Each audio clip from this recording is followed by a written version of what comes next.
Oh, welcome back, ladies and gentlemen. I'm Mr. Gaming Counselor, and we are back with some more. This week in Destiny 2, it's been a really good week, a very long week, and I have not had proper sleep in about 2 weeks. But that's okay, because eventually I'm going to lose even more sleep when I start playing Elden Ring for the channel, and I'm going to regret that. But here we are with some more Destiny for your beautiful faces. This week in Destiny, a 10-year journey reached its glorious conclusion. We've beaten the Witness and saved the solar system. Now is the time to celebrate and look at the bright future ahead of us, with Echoes being our first stop. All right, we already did a video about the journey ahead and my thoughts on that. Congratulations to world's first raid race winners. It took a while and it wasn't easy, but you did it. An intrepid team of 6 Guardians made an incursion to the Spire where the Witness, I thought it was a monolith. Anyways, where the Witness was about to create the final shape and stopped it. This allowed the Defenders of Sol and every single Guardian to rally in the 12-man mission Excision, and where the Witness was destroyed. Yes, we unmake the Witness. It was an epic mission. I hope we have that again in the future, at least one 12-man activity. And it's actually worth running every week because you can get a raid weapon after beating the raid, and it's really freaking fun. And it's really not as bad. I'm going to say right now, this is probably one of the hard, even though Crota's End technically has less completions than Salvation's Edge, 48 hours. This is definitely the hardest raid by far, because only one team beat it in 24 hours. And most elitists are like, the 24 hours matters more than 48 hours, where I beg to differ. But for the sake of argument, only one team, 24 hours. That's even less than Last Wish. So yes, this was the hardest raid in Destiny history, the longest in Destiny's history. So let's give a shout out to the people who did it and made it happen. One more time, we want to shout out the brave raiders: Astro, Dracus Shadow, Ham. Imagine your name being Ham for Jake. Okay, never mind. We have more generics. Tyrax, as well as their coaches, Chillax, and for the first team to complete the Salvation's Edge raid. We had the pleasure of chatting with them to learn more about their experience. Congratulations on winning the Salvation's Edge world's first race. How does it feel being the team that not only first bested the Witness, but also opened the doors for everyone else to finish the Excision fight? Tyrannax, winning Salvation's Edge is a dream come true for all of us. A raid belt has been our ultimate goal since we started playing Destiny. I think that's everyone's goal. Not that everyone or our dream. That's everyone's dream. It's not that everyone's goal, because some people just know they can't do it. And that's fine. And we have dedicated so much time and craft to perfect our strategies over the years. And I think that's important for people to realize. To really be successful in these things, you have to spend time, and that includes years. Working with a team, working on strategies, being comfortable with each other, understanding each other. And that's why, even though I've spent about 2 years or so for the clan I'm with, we don't really take it serious as in raid race serious. But that's okay. Winning a world first is the pinnacle experience of Destiny, and we could not be happier to do this in Salvation's Edge. It's kind of like WoW is the same thing for WoW. WoW has that going on. I think Division had the same thing going. I don't know how Division's going recently, but it's not nearly as popular, I think, as Destiny. Someone can correct me in the comments down below. I'd like to thank the community for the support over the weekend. We appreciate it so much, and it does not go unnoticed. Jake, I believe I can speak for all of us when it comes to thinking there would never be a situation that would rival the Last Wish ever again. And Bungie did say that they didn't want certain things to be the hardest, like Spire. Spire was the hardest raid because of the mechanics and having to work together, and Bungie didn't want that to be that. And I can honestly say that this raid had a lot more specific mechanics that were more challenging, especially 4th encounter, than Spire. So they did exactly what they said they wanted to do. So props on Bungie. Winning this raid was such an insane feeling for each of us, and it's something every one of us remembers going forward, especially given the circumstances. On top of that, seeing the community reaction toward the final mission and all the cutscenes included was truly spectacular. It really was an emotional moment for anyone who has been part of the team from this game from the beginning. And I think that is very, very very true. I think they did a fantastic job of wrapping up the story after 10 years. I think it felt it, right? I felt like this was the end game. It was dope. Teamwork is key for raids. How does a team train for world's first raids? And how would you say has marked the difference for your team during this race? Bravo. I think each team has their own unique way of practicing for raids. For us, it was consistently showing up for practice. Guys, you gotta practice. You gotta raid. If you don't practice and do raids, if you think you can just show up to a day one and complete it, sorry, it's not gonna happen. We use the Pantheon and Master Raids as our main source of practice. There it is, right? You have teams that are practicing, doing hard content. If you want to, and I'm not just saying for world's first raid, I mean, just being able to complete a day one, you've got to practice. You got to put in the time. You got to put it in. It's very hard. And honestly, my team did Pantheon, but we didn't really practice. We were more completing it. And that was probably what really set us apart from others, is we didn't really do the practice like we should have. I'd say what makes the difference for us was being able to stay focused the entire time with no breaks. You know, people wanting to like, give me 30 minutes. Hey, can I get 10 minutes to eat? Hey guys, I need to go check my mail. I gotta go walk my dog. Hey, I gotta go check a movie. I'm supposed to go eat dinner with my mom and dad. Guys, you gotta commit. If you can't commit, you gotta get out. Bye. Oh, I can't do the full 12 hours.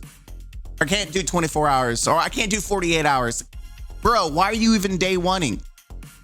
As well as being rounded in communication, execution, and solving puzzles. And how do you achieve all this right here? Is you got to have a team that you talk to constantly, you play with constantly. You got to understand each other's strengths and weaknesses. Listen, puzzle solving, not my strength. I'm gonna be the first one to admit it. But when it comes to damage, dude, I do LFG, and if I'm really built into it, I usually do top DPS, especially Hunter right now. But outside of that, even in Pantheon, I was doing deep damage.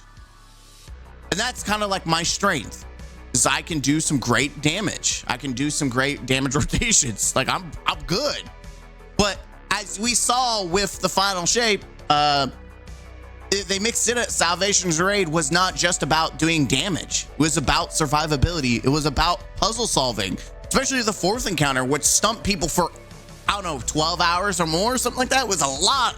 It was a lot of freaking time people were stuck on the fourth encounter and had nothing to do with DPS. So you gotta be a well-rounded team that can cover for each person's weakness. And you gotta be able to try to overcome your weakness as well. Astro, for us, training for the world's first really came down to 3 components: ensuring everyone has a high quality level understanding of the game at its core, refining communication and team play, and learning from our past failures and shortcomings in previous world's first. So they're kind of echoing what I said about knowing strengths, right? They're talking about what they failed on, but I was also just saying in general, like, what are you strong at? What are you weak at? I think learning from our past mistakes, and I'm not speaking for them on when it comes to world's first racing. I'm speaking on behalf of those who just want to do a day one completion for the emblem, right? I'm not speaking for, I don't have a raid belt, so I'm not speaking for them in that regard, but I am speaking to people who would like to get their first ever day one raid emblem. So that, just to clarify that, why are you talking? No one cares what you have to say. Again, I've done day ones. I've got emblems. I'm just trying for people who are frustrated, who never got a chance to get one. If we ever have a raid in the future, this is your time to try to take some advice from me and from the people who got the only 24-hour completion of Salvation's Edge. Most of us only ever get to see the team in action, but what about the team behind the scenes? Tell us about your coaches. I'm gonna be honest, I don't know who has coaches. This is extra. I don't have a coach. So, I mean, I guess it makes sense. So let's read this and then let me get my thoughts on it. Ham, behind the scenes was a whole different battle. We had to constantly reevaluate, test public data, and see what was practical in a real scenario, because while something could be good on paper, it may not be practical. Once we start the raid after testing for months, The value of our coaches came in fruition. The value of having Chillax to spare extra brain power, there it is. That's exactly what I thought. And remember, something as well as help solving mechanics cannot be stressed enough. And then having Natsun inform us and coming up with strategies in the background. So Natsun was looking at the community and feeding them information. Let's be honest, that's exactly away from the group really speed things up. Yeah, that's exactly what happened. You had one person then feed them information from other streams. Listen, they weren't streaming. They were there to win. We'll get to that in a minute, but that's exactly what happened. That's their job. Hey, here's the information. Not soon. Having a coach is a critical element if you're ever shooting to achieve something in such a competitive manner. Although we're not doing the same activity as the fire team, we share every moment of the experience. I've been working with Parabellum as a coach since Roof Nightmares and have been friends with most of the core teammates for multiple years. It's our job to ensure that the team is constantly performing at their best, even when it's over 18 hours straight. When the team is falling behind, I would be able to gather information or other elements, create diagrams, and can give accurate explanation of everything to come. Coaches are the hive mind when the team need help solving mechanics, and moderators when the team's ready to execute. Dude, this is a next level. Like, they're taking a video game to, like, we're almost like, this is business. This is like the Olympics for gamers. You can have your opinion on it. I think it's wild, and that's generally where my opinion is. That's wild to me. I will probably never be in the same spectrum, but I also don't have a day one raid belt. So what you get, what you put in. And if you want it, the way I see, and I tell my students, you have a goal, a dream in life, you're not gonna stop when you hit a road bump. You're gonna do whatever is necessary to achieve your goal and dreams. You're gonna shoot for the stars. And that's what they did. You know what? People think I think it's a little silly. I'm gonna be honest. I think it's silly to have a coach, but it worked. They have a full-fleshed team that are well coordinated. It worked. So bravo to them. Absolutely bravo. They had a goal, they had a dream, they reached out, they seized it, and they're the only first completion in 24 hours. I personally think they deserve a special emblem just for them, because everyone who did Last Wish, they only have a special emblem, and it was for 24 hours. So I don't know. That's me. I think they definitely deserve something extra special. I've known 5 guys from the team: Bravo, Astro, Jake, Drake, and Soon for almost 2.5 years now. I raced in Root Nightmare of Ham and have known Tyrax since the podium finish in Crota's End. One thing that I think a lot of teams overlook in the value of protocols going into a new raid, we had a set array of things to do in certain situations, which made each one of us more approachable and solvable. As for the coaches, Natsun and I set our goals for this raid. Natsun was the main scout, so scouting around the internet, and I was the 7th set of eyes, keeping an eye on buff timers and simply being a 7th player in terms of troubleshooting mechanics such as relaying information. Salvation's Edge is now the longest raid clear in Destiny 2. How did you manage to stay focused for 18 hours and 59 minutes? Astro, honestly, I think primarily must credit all the desire to win. We all have been competing for world first for many years now, going all the way back to Deepstone Crypt for Draketh Shadow. So even when things go wrong or the going gets tough, we stay focused and we keep pushing. Additionally, we had an important second win that really reinvigorated the team once we solved the Verity encounter. And that can definitely push a team. When you solve something and you're like, let's go, we've got this. Tyrax, beating the 4th encounter, we knew we had a massive lead over other teams, which allowed us to persevere through any exhaustion we faced, thanks to the adrenaline we had going into the fight against the Witness. This was definitely a contributing factor to our performance and allowed us to close out the Salvation's Edge. You also weren't streaming and hiding your screen, and I'm sorry, I know it's competitive, but my God, just don't stream if you're going to cover your screen. Just like these people, don't stream if you're going to cover your screen. What would you say was the hardest part of the raid? I think we know the answer to this one already. Honestly, the 4th encounter. Verity and the Witness fight had an amazing design and made them generally some of the most challenging solves for any of the Destiny raids we've experienced, past or present. Figuring out what interactions to make for the 4th encounter to actually progress was very difficult, as there was very limited feedback based on what you did. However, the audio cue from the removing shadows in the solo rooms was a big indicator towards progression for us. For the witness fight, what is there to be said is a peak boss design. Not only did the details with the witness test stump our teams for hours, but also the immaculate design of the raid phase, damage phase, being so movement focused, made for a great challenge and a memorable end to the Light and Darkness Saga Final Raid. I think it was a spin on the traditional stand in front of a boss and do DPS. I think it was fantastic. Obviously, you are moving, but you've got this god standing in front of you. He's like, well, I'm not going to chase you down. I'm just going to bop, kill you. And you have to move. And I think that's awesome. You took the best of both worlds where we wanted a boss that has movement based, but we also we want to be able to sit and shoot. You can do both. I think it was great. I liked it. And what about your favorite moment? Shadow, my favorite part of the raid was the witness's damage phase. I've always wanted more MMO-like mechanics during damage phases, especially after Rolk. The attacks are so punishing that when I get them down, it felt really rewarding. The raid design cooked with this one, and I think it's very true.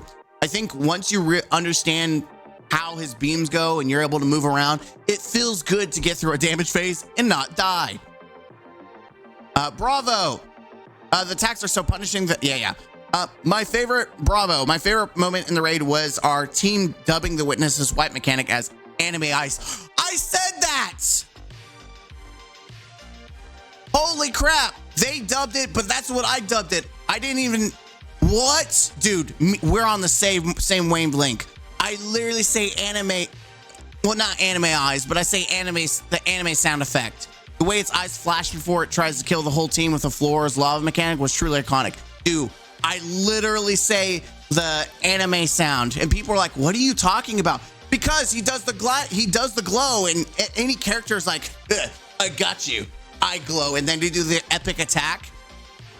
But it also does this like anime sound effect. It's gonna catch on, especially thanks to these people. People are gonna start calling them anime eyes, which I'm still gonna say anime sound effect because it's truly anime. I know I'm a nerd, whatever. My favorite moment in the raid was our team whatever. Sorry, I already read that. Tyrax finding out we achieved world first was easily my favorite moment of the raid. However, in terms of the raid itself, the visuals and difficulty of the second encounter are truly an experience. Yeah, we used Stronghold as a sword to try to do it. Now, we had some issues on one side, and we couldn't complete it, unfortunately, because one side struggled more than the rest. But that's okay. You know, that's part of being a clan. It's not an LG where you're just gonna hop around team to team. You're ride or die. If we ride together, we fail together. It is what it is. Your weakest link is still it is what it is. Like I said, they struggled in that part. I'm sure in the fourth encounter, I would have been a detriment the entire time because I don't do puzzles. So whereas I succeeded fairly well in the second encounter, the fourth encounter, I would have probably held the team back. So I can be honest about that. Not soon. Anime eyes. It's anime sound effect. And breaking the glass wall in the Verity was my aha moment because it was the first time we had hard feedback that we were doing something right. That moment gave the team confidence to move forward and earn the belt. I praised a lot of this raid array, but Verity really was one of the most beautiful design encounters I've ever played, and the feeling of completing it, knowing we were the first, was unmatched. Chillax, my favorite part of the raid was also without a doubt the DPS phase on the Witness. It added a lot more appreciation and difficulty that generally had me on edge on my seat the entire time. Last question, as an expert raiders, if you could design a raid puzzle, what would you put in it? Ooh. Parabellum, something we find a lot enjoying as a team is when each player has a chance to shine and participate in an encounter. One of the most interesting mechanics was Galaron fight in Crown of Sorrow with the relay that trades the buff between 3 teams, as well as the Gauntlet encounter from Leviathan is done with a race timer and parkour features. A mixture of these two things seem super interesting in the form of a multi-level glass tower with a hub room on each floor. A player is isolated with multiple dunk spots that require expert movement to reach. To finish the encounter, the team must pass the buff between everyone dunk spots without ever dunking in the same room twice in a row. Thank you for taking the time to answer our questions. Grandmaster Excision. Excision is here to stay. You can replay it all you want to relive the grand conclusion to the final shape. We don't recommend you jump into Excision to farm catalyst kills, level crafted weapons, or earn experience though. Having so many players in one activity is taxing, so options are turned off. Listen, if you want to do that, load up the Whisper mission, go to the Thrall hallway, non-stop Thrall will spawn. You will be able to work on your catalyst there. To make things more interesting, we have an extra challenge ready for next week. After completing Excision for the first time, players will be able to launch a new Grandmaster difficulty version on June 18th. It's going to be very hard, but the reward for completing it will be totally worth it. Oh my God. And Grandmaster level is -20. So this is going to be probably the closest that people will experience who never got to experience day one witness. This is going to be very close to that. Mind you, there's probably going to be surges and probably modifiers, but in general, this is probably going to be very hard because the mechanics for fighting the witness and Excision is the exact same as in the witness. It's just you're doing a lot more ad clear and other things besides just the damage phase is the same, needless to say. The witness demise inside the Traveler created. Yeah, we know about this. Echoes is out. We're going to have to wait to see how it turns out before I give like a definite, like, oh, it's better than Seasons. We'll have to see. Where's Xur? After all these years, Xur has finally opened a permanent storefront in the tower, and he inaugurated it last Friday. It's not too shabby, and it's well located, just right as you enter the bazaar from the courtroom. It's where the Drifter used to be. He'll be there Friday and Tuesday as tradition, but his wares have changed as well as currency he accepts. Xur has gone back to trading only in strange coins. Earning them require a different path, as they no longer are awarded in Dares of Eternity and Paraversal Halls. Instead, players can now earn strange coins upon completing Vanguard, Crucible, Trial, Iron Banner, Gambit, and Onslaught activities. Yeah, reputation and rewards. Xur's new reputation track exists separately from the one in Eternity. Spending strange coins at the shop will progress to his new reputation system and earns reputation rewards up to a whole exotic cipher after each rank reset. This is an additional source of exotic ciphers, and it's not replacing the Xenology quest.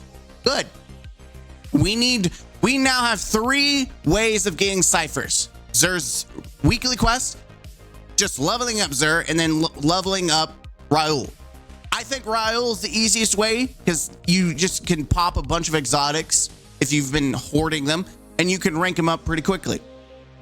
Same thing with primes and all that stuff. You can do it. You can level up pretty quickly. I'm still a little upset there's not like another way to get a cipher outside of the battle pass, but we're getting there. We are starting to slowly work our way through to get more ciphers. So the system it's better. It's definitely better. It's still annoying, especially for new players. Like, I hoarded exotics to unlock the new exotics right off the rip.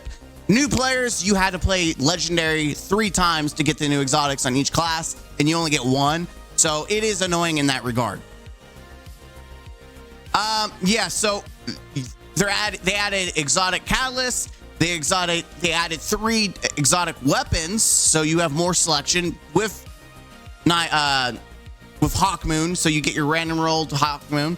Legendary armor, wild card offer. You can trade for materials, which I think is the best thing ever. So if you want to buy shards, golf balls or alloys, you could do that. I think, thank God, you can buy enhancement cores, which is great. And then you could buy strange gifts, which I would not recommend. You get nothing. It is not worth your time.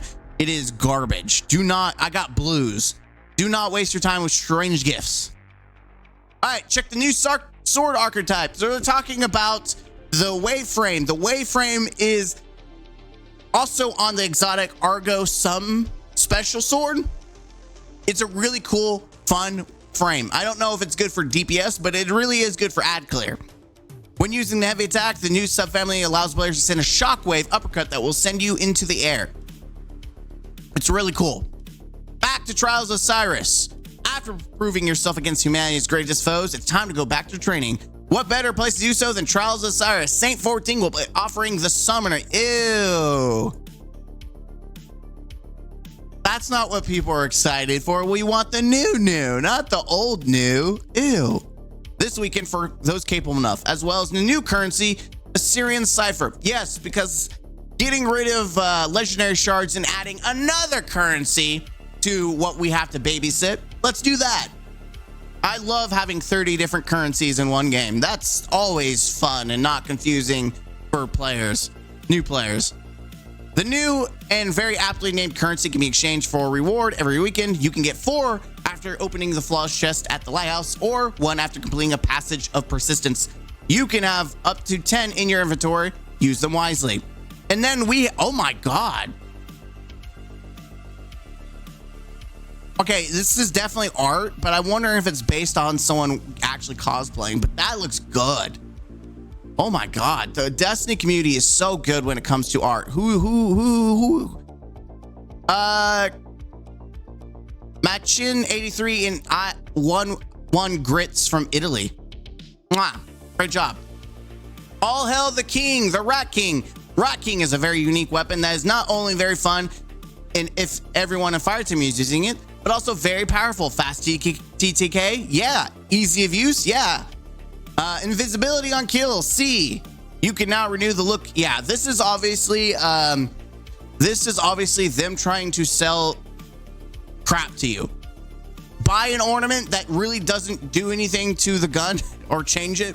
Like Rat King really just keeps getting generic ornaments that really aren't unique, which is unfortunate.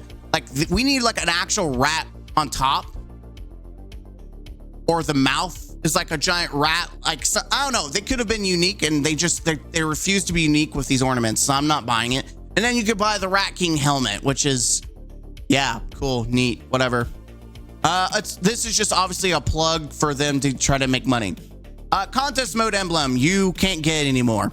Acquiring prismatic on alternate characters. The Destiny Heroes Lost in Light and Found in Dark quests can only be completed once per account. Players who purchase a campaign skip boosts for the final shape or attempting to acquire prismatic on alternate characters will instead need to play the 6 adventures available in Lost City to unlock their prismatic abilities. I'm gonna be honest and say that I am pretty happy that once you unlock all the fragments that you can in like the different side quests in the open world, it unlocks it for every character. Thank you. I would have lost my mind if I had to hunt out every last one multiple times. It's a one and done. Whoo!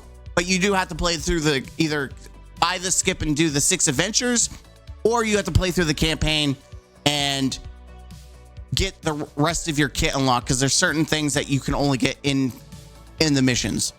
Convalence budding. To mitigate an issue where some players were unable to progress the Convalence budding quest, we have unlocked the ability for all players with free roam access to the Pale Heart to access the cooperative focus activity nodes. Players are advised to not launch into these activities until they are directed by the Convalence budding quest. There you go. There's your news. Season 20 through 23. People aren't able to craft them, or certain people are not able to craft them for some reason. So heads up, they know about it. Salvation's Edge Bungie rewards. They're actually they really want your money, because usually it's the first week of the raid, and at the reset you don't get it. But man, they're getting you till June 25th to get yourself your jacket and your backpack. I'm gonna be honest, I kind of want the backpack because I already have several raid jackets, and this one does look good. But I mean, I have Vault Glass, and I think that thing's swagalicious. So I want my backpack, and I'm thinking about getting the Pantheon ring. I'm not for sure. Known issues. Players, there's a lot of known issues, guys. There's a lot. This is funny because I thought this was intentional. The final slice finisher preview does not reset. You literally do the finger finisher, and I use it. It's really funny. But if you preview it and you use it against the bot disappears. I thought that was just like a play on things because it's called the final slice. And so I thought it was like this cute little thing that they did. It was a bug. Good to know. I'm dumb. Diamond Lance does not shatter stasis crystals. Concentration Slam doesn't shatter stasis crystals. That's huge. Heat Rises will not activate for players while gliding. That's also huge. Transcendence Wells resets Mothkeeper's special grenade. Okay. Incorrect shader. Hopefully they give us the right one, because I've already reset, unfortunately.